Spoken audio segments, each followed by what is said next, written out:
33장 29절 말씀 보겠습니다. 네, 우리 다 같이 합독하겠습니다. 구약성경 318페이지에 있습니다. 33장 29절입니다. 다 같이 합독하겠습니다. 이스라엘이여, 너는 행복한 사람이로다. 여호와의 구원을 너같이 얻은 백성이 누구냐? 그는 너를 돕는 방패시요 내 영광의 칼이시로다. 내 대적이 내게 복종하리니 내가 그들의 높은 곳을 밟으리로다. 아멘. 자부합도 인사하겠습니다. 하나님 주시는 행복이라는 제목으로 말씀을 전하도록 하겠습니다. 오늘 말씀은 그리스도인들이 순수하신 분들이 많으세요. 그러니까 예수님 믿는 성도님들이 다 그런 거는 아니지만 거의 대부분이 순수하십니다. 그리고 어떤 면에서 보면 물질이 신이 되어서, 자기 자신이 신이 되어서 그렇게 교만하게 물질을 위해서 그렇게 살아가는 사람들도 있을 수 있겠지만, 보편적으로 거의 대부분의 성도님들은 순수하십니다. 그러니까 예수님 사랑하고 교회 사랑하고 또 하나님의 일을 사랑합니다. 근데 그것이 악용이 되어지는 경우들이 있는 것을 보게 됩니다. 오늘은 내가 자신이 좀 순수하다 하시는 분들에게 더 유익한 말씀이 아닐까 생각해 봅니다. 또 오늘 같은 말씀은 순수하지 않으신 분들, 그러니까 옥합을 깨트려 본 경험이 없는 분들, 자기 자신이 신이 되어져 있는 분들은 오히려 악한 분들도 있을 수 있어요. 그런 분들은 오늘 말씀을 악용해서 사용해서는 안 됩니다. 그러나 순수하고 주님 잘 섬겨보려고 하시고 또 주님을 사랑하시는 분들은 오늘 말씀이 굉장히 유익한 말씀이 될 거라고 생각을 합니다. 그래서 순수하신 우리 부르신 교회 모든 성도님들은 묶여있는 것들이 다 풀려나는 역사가 있기를 축원합니다. 예. 아멘 소리를 우리 소율이가 제법 크게 해요. 시편 61편을 가서 보겠습니다. 시편 61편입니다.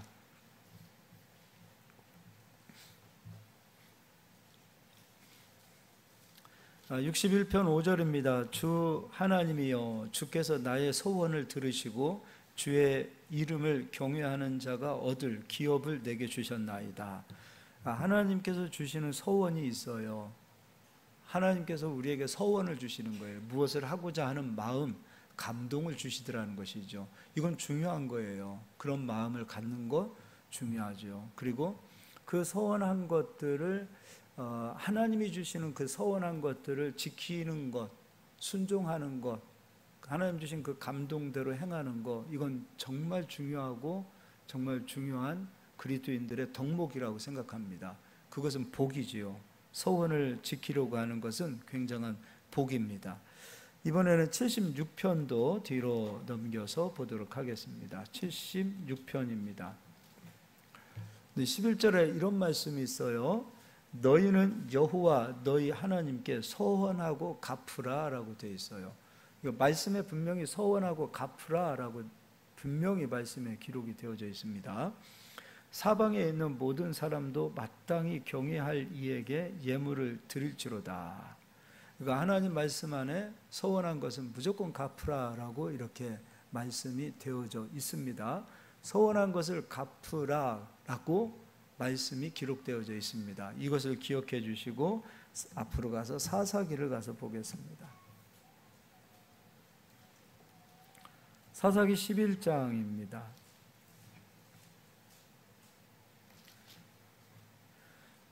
11장 29절 30절부터 읽어드릴게요. 사사 가운데 입다라는 사람이 있습니다. 이 입다가 전쟁하러 나갈 때에 서원을 하지요. 어떤 서원을 하냐면, 그건 좀 읽어보겠습니다. 어떤 서원을 하는지. 30절, 그가 여호와께 서원하여 이르되 주께서 과연 암몬 자손을 내 손에 넘겨주시면 내가 암몬 자손에게서 평안히 돌아올 때에 누구든지 내 집 문에서 나와서 나를 영접하는 그는 여호와께 돌릴 것이니 내가 그를 번제물로 드리겠나이다 하니라. 이런 소원을 해요. 전쟁에 승리하고 돌아올 때에 나를 영접하는 처음 사람을 내가 하나님 앞에 번제물로 드리겠습니다 라고 이렇게 서원을 합니다. 분명히 서원이라는 말이 성경에도 있고요, 또 서원한 것을 갚으라 라고도 되어져 있어요. 근데 이 입다의 이 신앙을 한번 보자고요. 훌륭하죠. 훌륭한 신앙입니다. 그리고 실제로 자기 딸을 자기가 서원한 대로 번제물로 드립니다. 근데 우리가 입다의 이 신앙을 보고 야, 훌륭한 신앙이다, 어떻게 자기 딸을 저렇게 드릴 수 있을까, 이렇게도 생각할 수 있겠지만, 이 신앙의 열정도 있고 또 하나님 앞에 신앙을 지키려고 하는 의리도 있고, 자기가 한 말은 자기가 지키려고 하는 이런 아주 괜찮은 사람입니다. 그런데 문제는 자기 딸을 꼭 번제로 드렸어야 되는가? 그러니까 번제물로 죽는 그 딸의 고통은 어떻다고 생각합니까? 그리고 번제물로 드리고 난 이후에 입다 자신은 어떠한 마음으로 이 세상을 살아갈 거라고 보십니까? 나는 내 딸을 번제물로 드렸다라고 말할 수 있을까요? 자신 있게? 그것이 나의 신앙의 업적으로 생각한다면 그는 아마 사이코패스 아닐까 싶어요. 입다의 마지막은 고통 속에서 살았을 거라고 봅니다. 행복이 아니죠. 그러니까 그 딸도 참 훌륭하더라고요. 이 뒤에 보니까 아버지, 나에게 잠깐 시간을 좀 주세요. 그러고 나서 애곡하는 시간, 그 시간은 또 얼마나 고통스럽습니까? 또 번제물로 죽는 그 시간은 얼마나 고통스럽습니까? 또 서원하고 딸을 번제물로 드릴 때의 그 입다의 마음은 어떻겠습니까? 그리고 번제물로 드리고 난 이후에 입다는 행복한 삶을 살 수 있었을까 생각해 봅니다. 저는 일평생 죽는 날까지 고통 속에서 살지 않았을까 싶어요. 그게 얼마나 불행한 겁니까? 그러면 하나님의 말씀은 서원이 있고 서원한 것을 갚으라도 있어요. 그건 분명히 말씀대로 한 거란 말이에요. 말씀대로 했기 때문에, 결과적으로 말씀대로 순종했기 때문에 입다의 마지막은 불행이라면, 이건 하나님이 우리에게 행복을 주신다라는 것과는 이거는 반대되는 이야기라는 것이죠. 하나님께서는 우리가 행복하길 원하십니다. 근데 일부분만의 말씀을 알고 하나님에 대해서도 반쪽만 알게 되어지면 행복이 아니라 반드시 불행이 찾아옵니다. 결과는 불행이에요. 그래서 잠깐 여기를 접어두시고 호세아 4장 6절은 찾지 마시고 한번 띄워주시겠어요? 호세아 4장 6절 말씀입니다. 찾으실 분이 있으면 찾으시고요. 내 백성이 무엇이 없어서 망하는 거죠? 지식이 없어서 망하는 거예요. 그러니까 북이스라엘이 망하는 이유는 지식이 없어서. 근데 어떤 지식인가? 학교에서 배우는 지식이 아니라 하나님에 대한, 하나님 말씀에 대한 지식이 없었기 때문에 망하는 겁니다.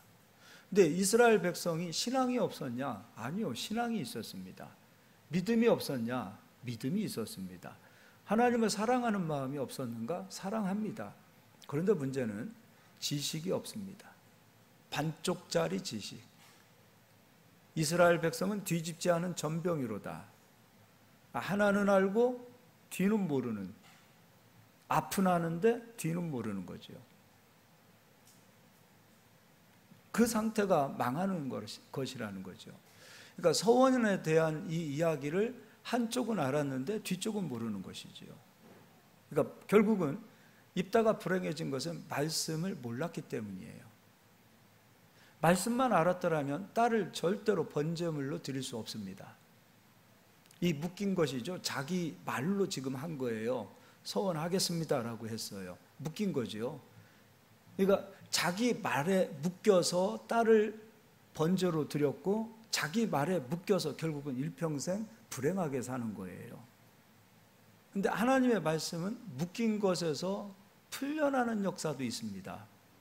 그러니까 한쪽짜리 말씀을 아니까, 반쪽짜리 말씀만 아니까 나머지를 모르니까 이 묶인 것에서 풀려날 수 있는 방법이 없다 보니까 자기 말한 대로 묶여서 결국은 불행이라는 열매를 맺는 것을 보게 됩니다. 불행해진 거죠. 제 입장에서도, 제가 입다 입장이라도 우리 딸을 내가 번제물로 드렸을 때에 저도 살고 싶지 않을 것 같아요. 평생 일평생 이게 뭐 죄책감, 그리고 이게 내가 도대체 이게 뭐 하는 건가? 내가 이스라엘의 지도자가 되어서 뭐 하려고 내가 내 딸까지 이렇게 했는가? 저는 그럴 것 같아요. 맨정신으로 못 살 것 같아요. 반쪽짜리 믿음을 가지고 있다든지 반쪽짜리 지식을 갖고 살게 되어지면 마지막은 이렇게 되는 거예요. 후회하게 되어지고, 그리고 성경에서 보니까 가스라이팅 당하는 사람들이 성경에 의외로 많아요. 이 입다도 실질적으로 가스라이팅 당한 거예요. 어떻게 가스라이팅 당했는가? 자기의 믿음, 자기의 신앙으로 가스라이팅 당한 거예요. 그러니까 한쪽을 모르게 되어질 때, 한쪽만 알게 되어질 때 이런 현상들이 나타나더라는 것이죠. 근데 문제가 생겼어요. 34절 정말 승리하고 돌아왔을 때에 34절, 입다가 미스바에 있는 자기 집에 이를 때에 보라, 그의 딸이 소고를 잡고 춤추며 나와서 영접하니 이는 그의 무남동녀라. 또 하필 또 무남동녀예요. 그리고 그를 번제로 죽여요. 그러면서 입다가 이런 얘기를 해요. 35절, 입다가 이를 보고 자기 옷을 찢으며 이르되 어찌할꼬? 내 딸이여, 너는 나를 참담하게 하는 자요. 아니, 딸이 무슨 잘못이 있습니까? 딸이 도대체 뭘 잘못한 거예요? 근데 너는 나를 참담하게 하는 자요, 너는 나를 괴롭게 하는 자 중에 하나로다. 내가 여호와를 향하여 입을 열었으니 능히 돌이키지 못하리로다 하니, 능히 돌이키지 못하리라 하니, 자기가 한 말에 묶였고 그 묶인 것에서 절대 풀어날 길이 없다라고 본인이 그렇게 얘기하고 있어요. 그러면서 36절, 딸이 그에게 이르되 나의 아버지여, 아버지께서 여호와를 향하여 입을 여셨으니 아버지의 입에서 낸 말씀대로 내게 행하소서. 이는 여호와께서 아버지를 위하여 아버지의 대적 암몬 자손에게 원수를 갚으셨음이니이다 하니라. 딸도 마찬가지로 너무 아름다운 마음, 너무 순수한 마음, 그리고 이 입다도 너무 참 괜찮은 사람 아니에요? 성경 어디를 봐도 이렇게 괜찮은 사람 그렇게 많지 않아요. 자기가 한 말을 끝까지 지키려고 하고 괜찮은 사람이에요. 그러니까 아무나 지도자 되는 게 아니더라고요. 그 성품을 보더라도, 하나님을 향하여 자기가 한 말을 지키려고 하는 그 모습을 보더라도 너무 괜찮은 사람이에요. 딸도 괜찮은 사람이에요. 근데 문제는 지식이 없어서 망하는 거예요. 그러면서 37절에 또 그의 아버지에게 이르되 이 일만 내게 허락하사 나를 2달만 버려두소서. 내가 내 여자친구들과 산에 가서 나의 처녀로 죽음을 인하여 애곡하겠나이다 하니, 이때의 기도가 행복했겠습니까? 2달 동안의 기도가 편했겠습니까? 답답하죠. 그 2달 동안에 여기 정문수 목사를 좀 찾아왔으면 제가 성경을 풀어서 좀 알려드렸을 텐데. 근데 이 사사시대는 말씀이 가려진 시대 아닙니까? 자기 소견대로 사는 시대가 아닙니까? 기도하고 애통해 할 일이 아니에요, 이 상황은. 38절, 그가 이르되 가라 하고 2달을 기한하고 그를 보내니 그가 그 여자친구들과 가서 산 위에서 처녀로 죽음을 인하여 애곡하고 2달 만에 그의 아버지에게로 돌아온지라. 그는 자기가 소원한 대로 딸에게 행하니, 번제로 드린 겁니다. 딸이 남자를 알지 못하였더라. 이것이 이스라엘의 관습이 되어 이스라엘의 딸들이 해마다 가서 길르앗 사람 입다의 딸을 위하여 나흘씩 애곡하더라. 입다도 괜찮은 사람입니다. 이 딸도 너무 괜찮은 사람이에요. 신앙이 너무 아름다워요. 예뻐요. 그런데 그 아름다운 신앙에 말씀에 대한 지식이 조금만 있었더라면 얼마나 좋았을까. 그럼 여기 이 입다가 한 서원에서 풀려나올 수 있는 길은 없는가? 풀려나올 수 있는 길이 말씀에 있습니다. 레위기서를 가서 보겠습니다. 레위기서 27장입니다.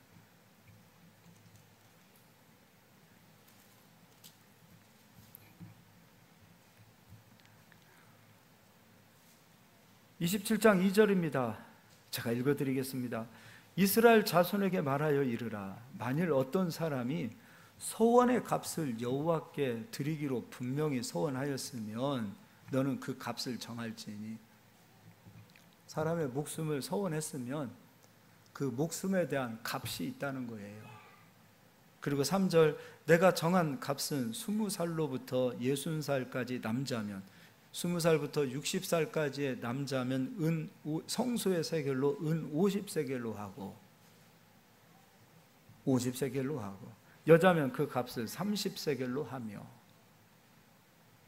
성소의 세겔로 은 50세겔, 은 30세겔을 하나님 앞에 드리면 그 서원에서 풀려나는 거였어요. 근데 이 여자아이는 남자를 알지 못했다고 얘기했어요. 분명히 20살이 안 되는 아직 소녀의 아이입니다.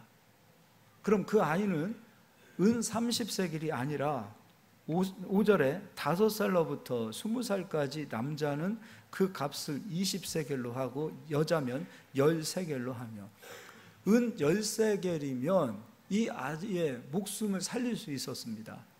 이건 하나님께서 풀려나도록 말씀을 해놓으신 거예요. 나실인의 서원도 마찬가지고요. 서원을 하는 건 아름다운 거예요. 그런데 서원에 묶여버려 고통이 따르고 누군가의 목숨이 위태로워지는 상황에 이를 때에는 서원에서 풀려나는 말씀도 있단 말이에요. 은 10세겔이면 그 사랑하는 딸을 죽이지 않아도 그 딸아이의 목숨값을 하나님 앞에 드렸더라면 됐을 텐데, 그가 찾아가야 될 곳은 바로 성전이요, 성전에 와서 하나님 앞에 그 소원을 풀어 묶인 것에서 풀려서 행복을 찾으면 될 텐데, 2달 동안에 애곡하러 보낼 일이 아니라 가자 성전으로. 아빠가 신중하지 못했다.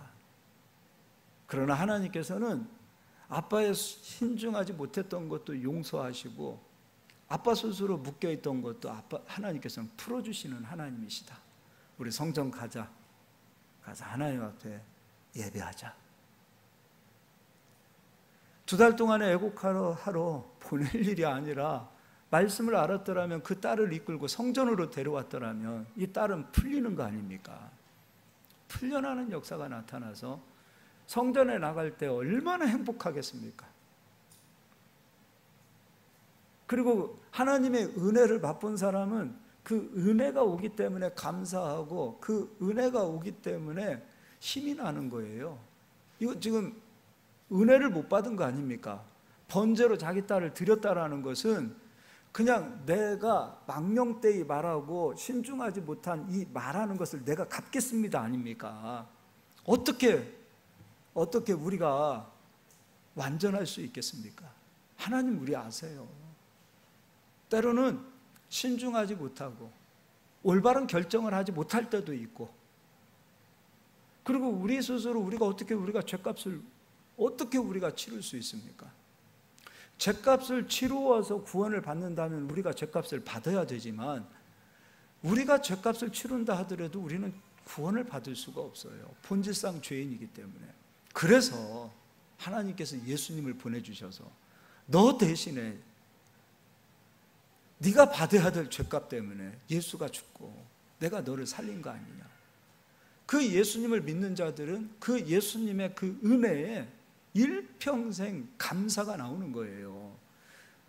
마음속에 그 은혜에 대한 감사가 있는데 행복하지 않겠어요? 행복은 바로 여기에서 찾아지는 거예요. 나의 힘으로 얻는 것이 아니라 하나님의 은혜로 행복을 찾게 돼 있는 겁니다. 그래서 은혜를 여러분 아는 자가 되시고 은혜를 누리는 자가 되게 하시고, 그리고 은혜를 받는 자들이 되기를 소망합니다. 은혜를 입어야 돼요. 자꾸 은혜를 받으셔야 돼요. 은혜의 자리에서 멀어지면 안 돼요. 그러니 입다가 되는 거예요. 은혜의 자리에 머물러 있어야 돼요. 무슨 일을 해도 하나님의 은혜로, 어디에 있어도 하나님의 은혜로. 그 은혜가 가슴속에 심겨져 있는 한 내 마음속에 있는 이 행복은 절대로 빼앗길 수 없습니다. 은혜가 멀어지니 행복이 멀어지는 겁니다. 입다가 그 딸아이를 데리고 성전에 와서 목숨값으로 이 아이를 살리고 하나님 감사합니다 하고 성전을 향하여 나갈 때 생각해 보세요. 두 손을 잡고 얼마나 기쁘게 나가겠습니까? 근데 이 아이를 번제로 드렸단 말이에요. 이 아이는 얼마나 고통스러우며 그 아이를 드리는 입다는 얼마나 더 고통스럽겠느냐 이거예요. 은혜를 모르면 이렇게 고통스러운 거예요. 이 사사기 시대는 하나님의 말씀이 가려진 시대라 그랬어요. 다 자기 소견대로 산다 그랬어요. 근데 인간 안에 있는 이 구원받은 하나님 앞에서 선택받은 백성들은 하나님을 향한 신앙이 있단 말이에요. 그러니까 신앙이 깨끗하다, 순수하다, 신앙이 바르다, 그것만 가지고는 안 됩니다, 여러분. 입다의 신앙이 얼마나 아름답습니까? 이 여자아이의 이 신앙이 얼마나 아름답습니까? 얼마나 고귀합니까? 그러나 그것만 가지고 안 된단 말이에요. 은혜는 말씀으로부터 오는 거예요. 이 지식이 없었기 때문에 은혜가 떠나간 거 아닙니까? 이 지식이 있어야 돼요. 그러니까 죄종도 하나님의 말씀을 잘 전해야 되고요. 우리 성도님들도 지식을 멀리하는 신앙을 해서는 안 돼요. 그래서 일평생 배우는 자가 되셔야 돼요.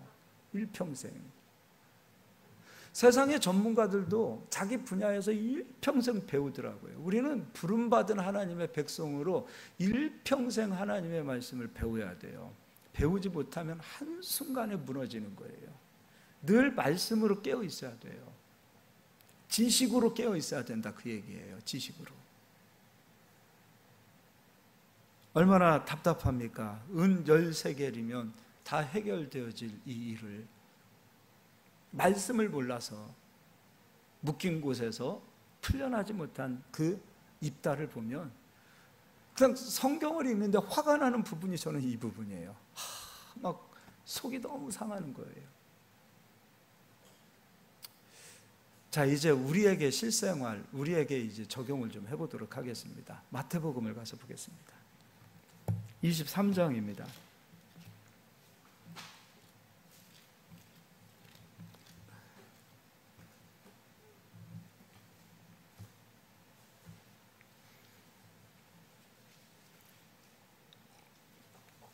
(23장) 15절입니다.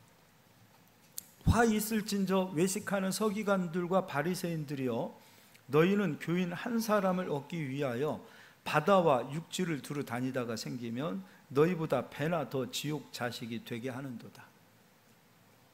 이 바리새인들 그리고 서기관들, 말씀을 맡은 자들이 지금 예수님께 책망을 듣고 있습니다. 근데 무엇으로 책망을 듣고 있냐면요, 16절에 화 있을진저 눈먼 인도자여, 너희가 말하되 누구든지 성전으로 맹세하면 아무 일 없거니와 성전의 금으로 맹세하면 지킬지라 하는도다. 이게 무슨 말인가? 너희들이 돈으로 하나님 앞에 서원했으면 그 돈은 다 갚으라 얘기예요. 오늘 시편에도 분명히 서원한 거 갚으라고 얘기하고 있잖아요. 말씀에 갚으라고 얘기하고 있어요. 근데 예수님 하시는 말씀이 성전이 크냐 돈이 크냐 이거예요. 성전이 마땅히 더 크지요. 성전으로 맹세했을 때는 맹세 안 해도, 서원한 거 갚지 않아도 돼. 근데 너희들이 돈으로 맹세했으면 그 돈은 반드시 갚으라라고 얘기하고 있어요. 예수님이 그들을 책망하세요. 또 17절 어리석은 맹인들이여, 어느 것이 크냐, 그 금이냐, 그 금을 거룩하게 하는 성전이냐. 금이 세상에 있으면 거룩하지 않죠. 근데 금이 성전에 들어왔기 때문에 거룩한 거 아닙니까? 그러니까 금을 거룩하게 하는 것은 성전이란 말이죠. 근데 바리새인이 실질적으로 무엇을 좋아해서? 돈을 좋아하기 때문에. 바리새인 입장에서는 성도를 돈으로 보는 거 아닙니까? 그래서 돈으로 맹세한 것은 무조건 갚어. 그 서원한 것은 무조건 갚아야 돼. 안 갚으면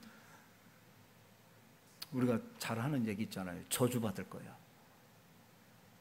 근데 순수한 성도님들은 서원한 것을 갚지 않을 때 마음속에, 순수한 성도님입니다, 서원한 것을 갚지 않았을 때 마음속에 죄책감이라는 것이 다 들어옵니다. 내가 서원한 것, 내가 그것을 지키지 않았을 때에 그것으로 인하여 죄책감이 파고 들어옵니다. 순수한 성도님일수록 그때에 죄책감이 들어오는 거예요.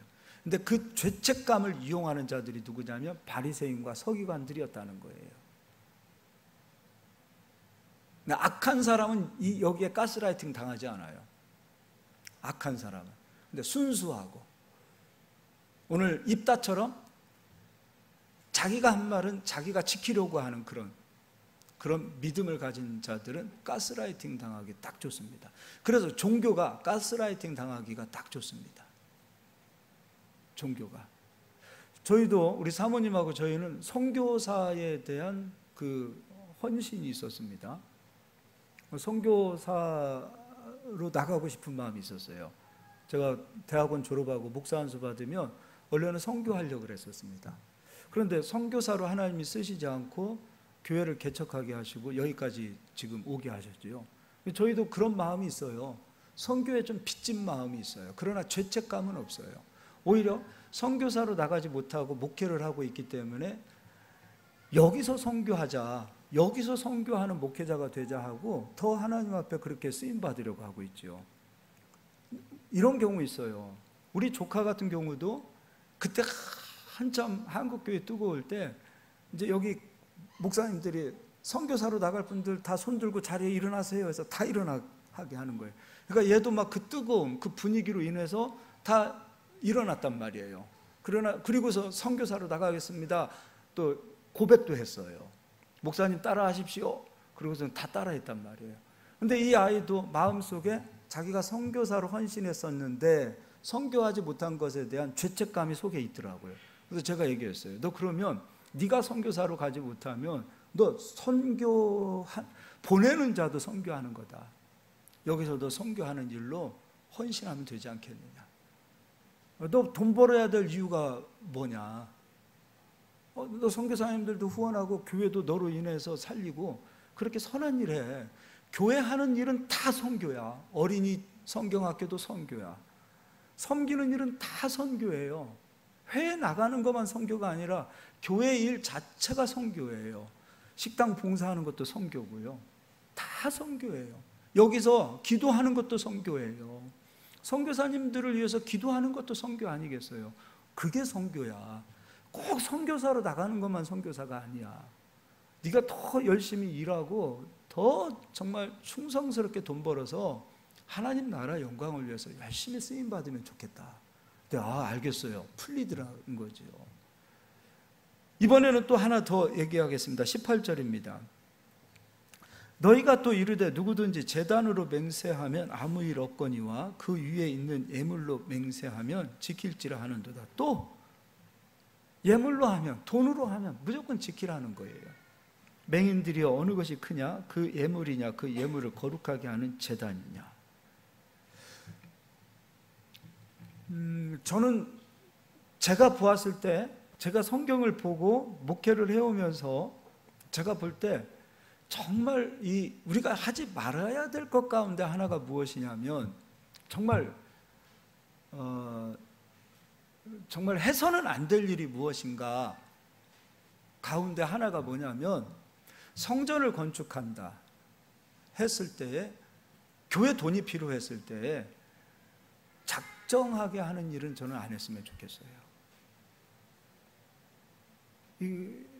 교회를 건축하고 어떤 돈이 필요할 때 장로님, 권사님, 집사님에 따라서 작정하게 하는 일들, 이건 안 했으면 좋겠다라는 것이죠. 하더라도 성도님들이 감동이 돼서 하셔야 될 일들이지, 하나님과 성도 사이에 끼어 있는 목회자가 중간에 서서 서원하게 하고 작정하게 하는 일을 통해서 성도님들이 서원하고 작정하게 되어질 때, 하나님께서 주시는 감동으로 서원하고 작정하시는 것은 괜찮아요. 그러나 돈이라는 것을, 목적은 돈이잖아요. 목적은 돈 아닙니까? 교회 건축 중요하지요. 돈 필요하지요. 그런데 이 돈을 이용하고, 돈이라는 목적을, 그것을 얻기 위하여 강요하거나, 분명히 성경에도 서원이 있기 때문에 서원을 하게 하거나 작정하게 하는 일들은 저는 이 한국교회에서 제발 없어져야 된다고 봐요. 근데 가슴 아픈 것은 각 교회에 부흥 강사들 중에서, 저도 부흥회를 뛰고 있지만 저는 10원 한 장 안 받고 다녀요. 오히려 가면 더 섬겨요. 제가 있는 것까지 더 드리고 와요. 그런데 한국교회에, 한국교회를 비판하자는 건 아니에요. 그러나 좀 이런 부분은 변했으면 좋겠다라고 생각하는 거예요. 가장 인기 있는 부흥사, 요즘 부흥회를 안 함에도 불구하고 부흥사들을 찾아서 부흥회를 하는 그 부흥사들은 대부분 어떤 부흥사들이냐면 성도들에게 작정헌금하게 하는 부흥사들이에요. 담임 목사님이 보았을 때도 자기가 하지 못하는 말을 그런 사람들 데려다 할 수도 있겠지요. 그게 무슨 부흥회입니까?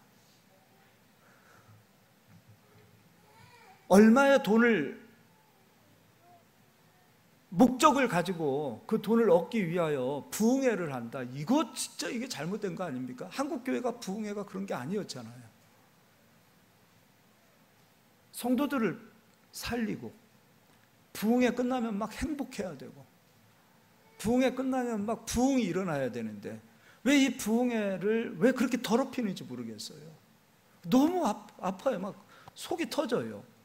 부흥회는 말씀을 가지고 가서 묶인 성도들을 풀어주는 것이고, 영적으로 묶인 자들이 있으면 기도해서 풀어주고, 능력 행함으로 풀어주고, 이런 일들이 나타나야 되는데 그 일은 안 하고 다 성도들 얼마 헌금하게 하고 작정하게 하고, 그러면 그것이 성도님들 입장에서 여유가 있고 또 시험에 안 들고, 그래 하자, 그래서 하면 참 감사하지만 정말 어려운 상황이 있을 수도 있고 감동이 되지도 않고 분위기 따라서 아멘 하고 서원은 했는데 집에 돌아오면 그것이 근심과 걱정이 되어지는 그 상황은 왜 그러냐 이거예요. 악한 사람은 근심 걱정도 안 해요.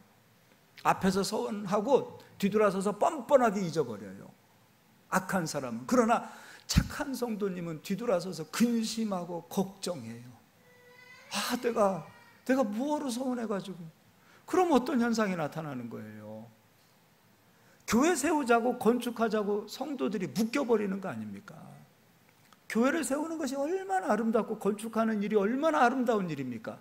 그런데 돈으로 묶여버리는 거예요. 돈으로 묶이는 거예요. 이건 이제 제가 얘기하는 거예요. 제가 얘기하는 거예요. 정말 저는 그런 것 같아요. 제가 성경을 아무리 봐도 저는 그런 부흥사님들을 바라보면 막 진짜 화가 나는 거예요.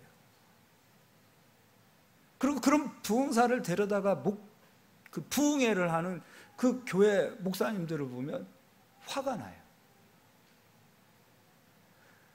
주의 종들은 성도님들을 풀어줘야 될 사명을 가지고 있는 자고, 묶여있는 자들이 교회 들어와서 풀려서 복받고 그렇게 어떤 행복을 누리게 하는 하나님의 도구로 쓰임받아야 되는데 오히려 그냥 뭐 하는 건지 모르겠어요. 묶어놓는 거예요. 그러니까 가스라이팅 당하는 거예요. 성도님들이 늘 죄책감 당하는 거예요. 근데 이 죄책감을 파고드는 영적인 존재들이 바로 더러운 귀신들이 틈타고 들어오는 거 아니에요. 그럼 행복하겠느냐 이거예요. 얼마나 지금 이 일을 아무렇지도 않게 지금 이 한국교회가 하고 있다는 것은 중세교회 가톨릭을 우리가 비판을 해요? 더하면 더했지? 아니 면죄부 파는 것보다 더한 거 아니에요. 감히 우리가 가톨릭을 욕을 해요? 비판을 해요? 내가 보니 돈은 우리가 더 사랑하는데? 돈으로 보는 거잖아요. 사람을 돈으로 보는 거죠. 자원함으로, 기쁨으로, 감사함으로, 인색함이나 억지로 하지 않는 그 마음으로 정말 은혜 받은 자들은 하나님 앞에 드리지요. 우리 그렇지 않아요? 여러분 그러지 않습니까? 감동되는 대로 하셔야 되는 거예요. 누군가가 억지로 해서 아빠 엄마가 너 이렇게 해, 너 목사 돼, 그렇게 해서 가는 게 아니라 정말 기쁨과 자원함과 감사함으로. 근데 또 오해하지 마세요. 또 악한 마음 품고 11조는 오늘부터 이제 억지로 하지 않아요. 11조는 여러분 변하지 않는 하나님과의 약속이에요. 그런 악한 마음 품지 마시고 이런 묶여있는 것들, 여러분이 한번 말한 것, 그것 때문에 지키지 못한 것 때문에 입다처럼 고통스러운 것들, 이 모든 것들 다 풀려날 수 있는 길이 바로 예수님 이름, 그 이름에 있습니다. 할렐루야. 예수님 따라서 하겠습니다. 예수님은 우리를 풀어주기 위해서 오셨습니다. 한 번 더 인사하겠습니다. 예수님은 우리를 자유케 하기 위해서 오셨습니다. 그래서 예수님은 진리가 너희를 자유케 하리라 말씀하셨습니다. 갈라디아서 읽어보고 마치도록 하겠습니다. 자, 오늘 이 설교 바깥에서 혹시라도 유튜브로 듣는 분들, 많이 듣지도 않지만 목사님들이 들으면 좀 그렇겠다, 그죠? 3장 13절입니다. 의인은 오직 믿음으로 삽니다. 3장 13절입니다. 제가 읽어드리겠어요. 그리스도께서 우리를 위하여 저주를 받은 바 되사 율법의 저주에서 우리를 속량하셨으니, 모든 저주에서 우리를 속량하셨어요. 풀어주셨어요. 예수님 풀어주기 위해서 오셨어요. 예수님 믿고 신앙생활 하는데 내가 묶이고 있고 죄책감에 빠져 있다는 것은 지금 내가 가스라이팅 당하고 있는 거예요. 내 속에 자유가 없는 그것이 왜 그런가 생각해 보세요. 내 속에 평안함이 없는 이유가 무엇인가를 생각해 보세요. 반쪽짜리 지식을 가지고 있기 때문이에요. 예수님 우리에게 이 저주를 풀어주기 위하여 나무에 기록된 바 나무에 달린 자마다 저주 아래 있는 자를 하였음이라 하셨어요. 십자가에서 죽어주신 그 죽음은 우리를 모든 저주에서 풀어주셨습니다. 믿으시지요? 자, 서원에서도 풀어주셨습니다. 그런데 이 영적인 존재, 이제 조금 영적인 얘기만 조금 하고 맞춰드리겠습니다. 이 영적인 존재는요, 드러나는 영적인 존재가 있고 드러나지 않는 영적인 존재들이 있습니다. 드러나지 않는 존재들, 드러나는 존재들이 있어요. 근데 이 드러나는 존재들은 목청이 강호동 이상이에요. 목청이 쩌렁쩌렁해요. 막 진짜 나중에 장군 할 것 같아요. 장군. 야, 정말 목청이. 자, 드러나는 존재들, 드러나지 않는 존재들. 근데 드러나지 않는 존재는 다음에 기회가 되면 설명해 드리고요.